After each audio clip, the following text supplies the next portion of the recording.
الحمد لله رب العالمين والصلاة والسلام على سيد الرسل وخاتم الأنبياء والمرسلين أما بعد فأعوذ بالله من الشيطان الرجيم بسم الله الرحمن الرحيم ما كان محمد أبا أحد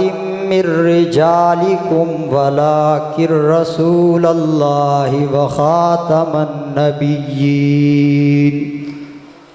صدق الله العظيم وقال النبي صلى الله عليه وسلم أنا خاتم النبيين لا نبي بعدي أو كما قال صلى الله عليه وسلم۔ ہمیں ہے جان سے پیارا نشاں ختم نبوت کا، ہمیں ہے جان سے پیارا نشاں ختم نبوت کا، اٹھو گھر گھر میں پہنچاؤ پیاں ختم نبوت کا۔ محترم ارباب علم و دانش، ذی قدر علماء کرام اور میرے ہم مسلک ہم مشن ساتھیو، السلام علیکم ورحمۃ اللہ وبرکاتہ۔ سامعین محترم، عقیدہ ختم نبوت اسلام کے بنیادی عقائد میں سے ہے۔ قرآن کریم کی سینکڑوں آیات کریمہ اس عقیدے کو ثابت کرتی ہیں۔ سورہ احزاب آیت نمبر 40، ما کان محمد ابا احد من رجالکم ولکن رسول اللہ وخاتم النبیین، یہ آیات کریمہ حضور صلی اللہ علیہ وسلم کی ختم نبوت پر سب سے بھاری دلیل ہے، اور خاتم النبیین کا معنی میں نہیں کر رہا۔ مسلمہ شخصیات علامہ آلوسی، قاضی ثناء اللہ پانی پتی، تفسیر کشاف والے بزرگ جن کو مرزا خود مجدد مانتا ہے، وہ خاتم النبیین کا معنی کرتے ہیں آخر من نبئ لا یتنبأ احد بعدہ، جس کو سب سے آخر میں نبوت ملے، جس کے بعد کسی کو نبوت نہ ملے، یہ ہے خاتم النبیین کا معنی۔ اور قرآن کریم میں اللہ تبارک و تعالیٰ نے 36 مقامات پر ایک عنوان چلایا ہے، 2 وحیوں کا تذکرہ کر کے رب تعالیٰ نے نتیجے کو مرتب کیا ہے۔ سورہ بقرہ آیت نمبر 4، والذین یؤمنون بما انزل الیک وما انزل من قبلک، ایک وحی پیغمبر پر آنے والی، ایک وحی پیغمبر سے پہلے آنے والی، نتیجہ مرتب ہوا، معلوم ہوا کہ حضور کے بعد ختم نبوت کا دروازہ بند ہو گیا ہے، وحی کا دروازہ بند ہو گیا ہے۔ اور اس عقیدے کی اہمیت کا اندازہ آپ اس بات سے بھی لگا سکتے ہیں کہ صدیق اکبر رضی اللہ تعالی عنہ کے دور خلافت میں ختم نبوت کے تحفظ میں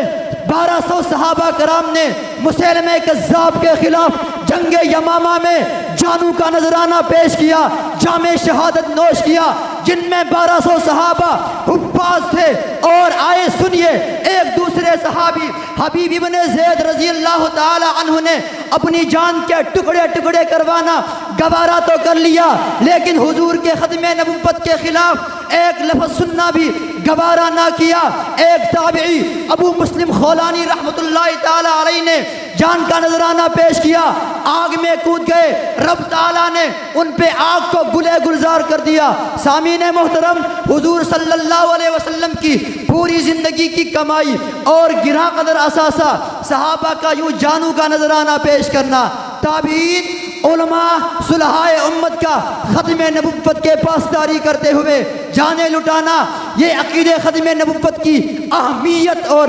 حساسیت کو اجاگر کرنے کے لیے کافی ہے۔ ارباب علم و دانش، میں وقت کی نزاکت کو مد نظر رکھتے ہوئے موضوع کے دوسرے پہلو کی طرف جانا چاہتا ہوں، اور جہاں تک بات ہماری ذمہ داری کی ہے، جہاں تک بات ہماری ذمہ داری کی ہے، صورتحال یہ ہے کہ قادیانیوں کو غیر مسلم قرار دینے والی اور انہیں اسلام سے دور رکھنے کے لیے، مسلمانوں کے شعائر سے دور رکھنے کے لیے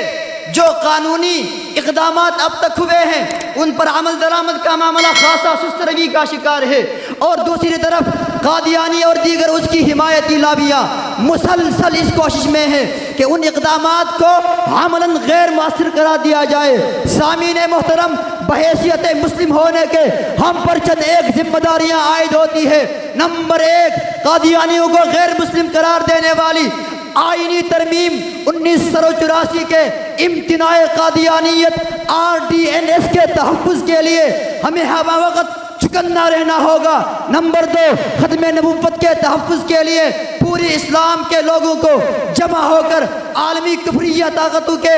معلوم پر عوامی دباؤ کو بڑھانا ہوگا۔ اور نمبر 3، ختم نبوت کے تحفظ کے لیے ہمیں اپنی تبلیغی سرگرمیوں کو بڑھانا ہوگا، شہروں سے نکل کر پاسماندہ علاقوں، دیہاتوں، بستیوں میں جا کر ختم نبوت کا پرچار کرنا ہوگا تاکہ ہماری آنے والی نسلوں کا ایک ایک بچہ قادیانیت اور دیگر لاویوں کے سامنے سدے سکندری بن سکے، اور ہر بچہ اس نظریے کا حامل ہو کہ جب تک نکٹ مروں خواجہ بطحا کی حرمت پر خدا شاہد ہے کامل میرا ایمان ہو نہیں سکتا۔ وآخر دعوانا الحمدللہ رب العالمین۔